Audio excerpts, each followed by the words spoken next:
since I was late on the I wouldn't say original story, but I was late on the story talking about NLE Choppa, basically with all of his flexible and sensual behavior.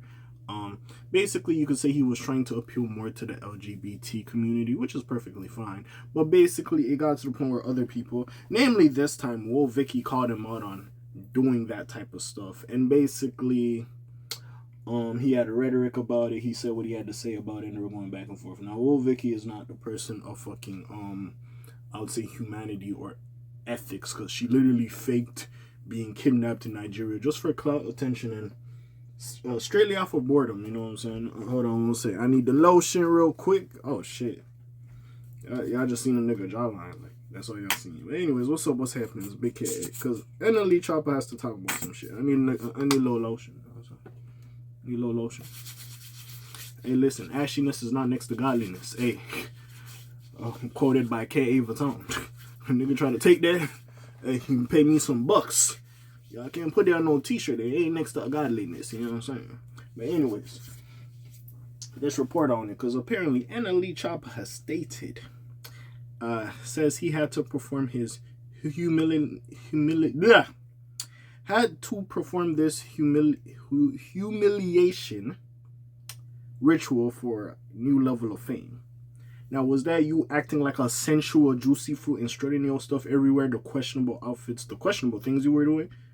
Hey, y'all could be the judge and I will be the judge. Let's talk about it. Now, we know, like I say this all the time, especially in the other two videos I recently did about this. Not even this topic, but just about NLE Choppa.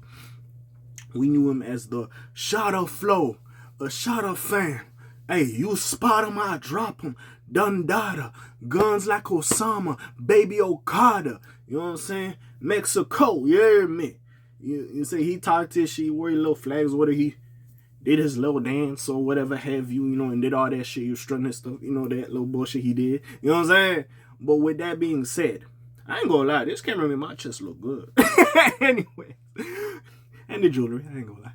With that being said, he's been doing a little bit more flexible stuff, and he did state that he has an appreciation for the fact that he has fans in the LGBTQIA plus community. That's why I call y'all the alphabet community, you know what I'm saying? Because there's a lot of letters, sometimes I forget.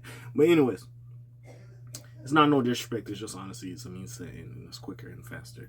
But anyway, showed his love for the alphabet community. Now, I'm not gonna lie, and we've seen in these times, when you come out as part of the alphabet community, your status does get a rise. People support you a little bit more compared to back in the day.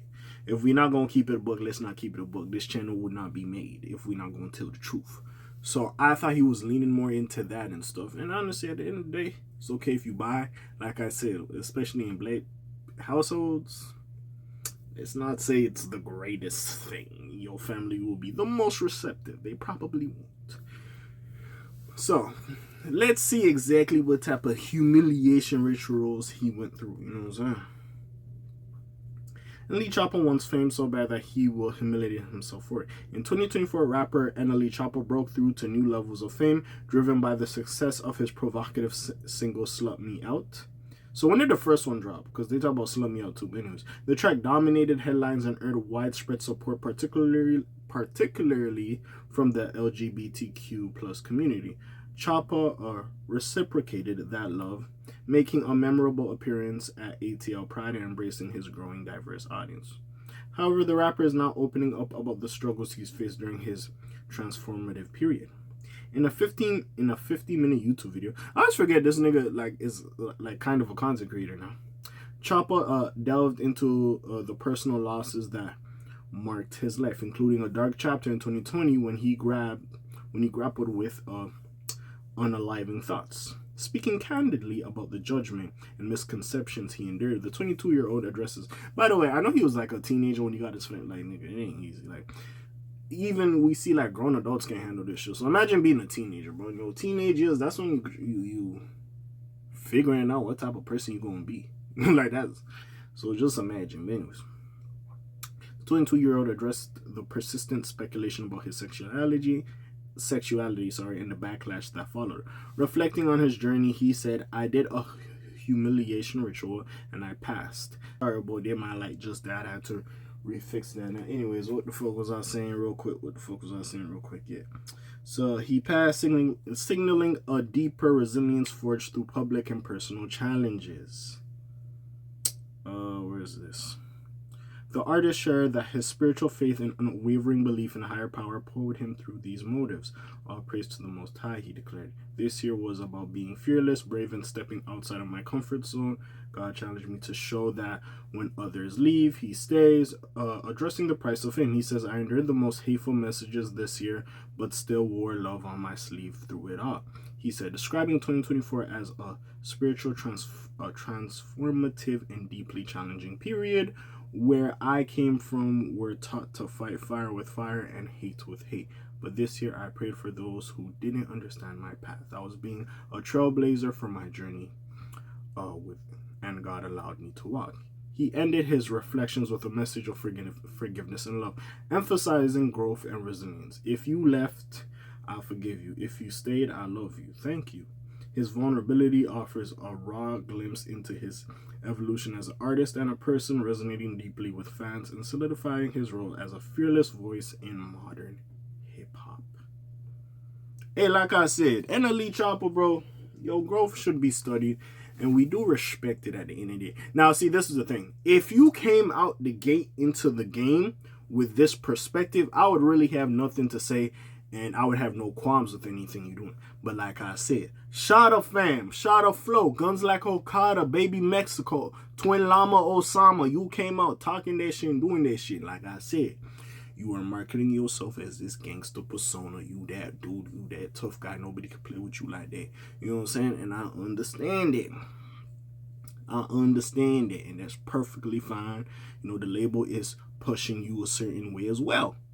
But again, it's not going to resonate with everybody that was there from the beginning. You as personal growth, it was what it was. Remember when he came out with that super positive album and he was like, I'm done with Shot of Flam, I'm done talking about their stuff. Remember, he said that shit. He done talking about their stuff. Then he came back and he did another album talking like he was talking. You know what I'm saying? So it's like, gang. Not everybody wanted to hear that positivity from you. You growing, but you still did your spiritual stuff and all that stuff. You didn't really put it in music though. And that's where we have to get with a lot of this shit. You will grow as a human being. Certain things you did in your past and at a younger age, you will evolve past that and not do that either as much or not really care for it as much, right? But with that being said, bro, at the end of the day, we are human and we trying to grow.